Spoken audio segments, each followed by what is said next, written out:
Good morning. Welcome to Wealth Chat. Sorry that I am in my car. My time is running out, but I wanted to come on here and do a video.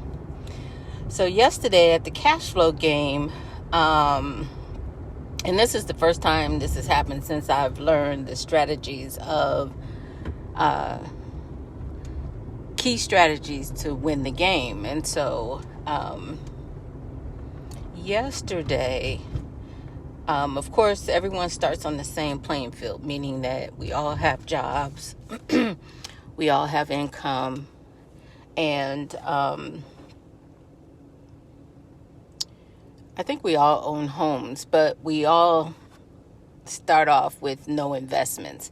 And so the whole goal of the game is to create passive income to you need passive income outside of our salary in order to win the game. And that's the same in real life. So yesterday, normally, I start off with 3-bedroom homes, buying stocks just to get the ball rolling. Well, yesterday, I wasn't getting any of those opportunities. So I did get an opportunity to buy some raw land. So normally, I will buy an investment from my savings, what I have in my savings for a down payment. Well, yesterday I didn't have enough for a down payment, so I took out a loan. And so normally I won't take more than a $1,000 to $2,000 loan out. So I had to take a loan out. I bought some raw land that had no cash flow.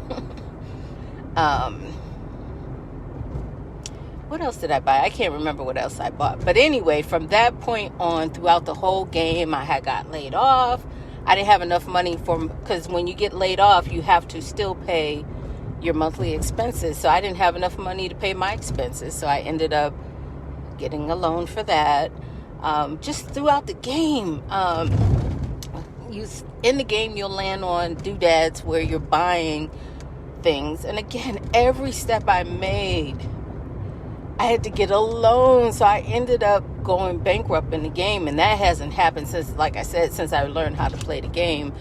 And so I just wanted to say that by that time, I did have a couple of assets. I think I even had a 3-bedroom home that I got with no down payment, but when it came to me having to use it as collateral or to cash it in to pay off my debt so that I can continue in the game, because even though you go bankrupt, you still can, if you have enough to pay off the debt, you can, if you have enough assets to pay off your debt, you can still be in the game. Well, I didn't. So I ended up having to exit out of the game. But in real life, I could tell you, I've been there. I used to stay on the cycle. That's why I only have one charge card now, which I got in the past year, but I try not to create a bunch of debt from liabilities that is not generating me any type of money, because at one point just got credit card happy, and so I had more of that type of debt. And it wasn't until my later years that I actually did file bankruptcy, and even that was the attorney that I was working with didn't know what he was doing, because at that point I had assets. So I just want to share that there is life when you go bankrupt.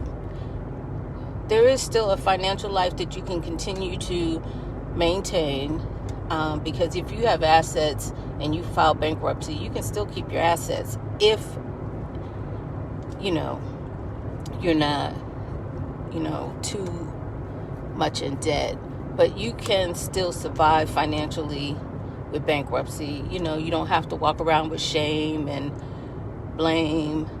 Just learn from that experience. Like, you can still buy anything. You may have to use cash, but cash still buys you things. So I just wanted to encourage somebody today that there is life after bankruptcy. There's life during bankruptcy, and you can still build wealth for your family. But if there's some habits or some things in your life that you need to work on, use it as a learning tool. If I came to a point in my life where I just decided, like, I'll never get ahead if I keep using credit cards. So I went years without credit cards. I mean, especially when you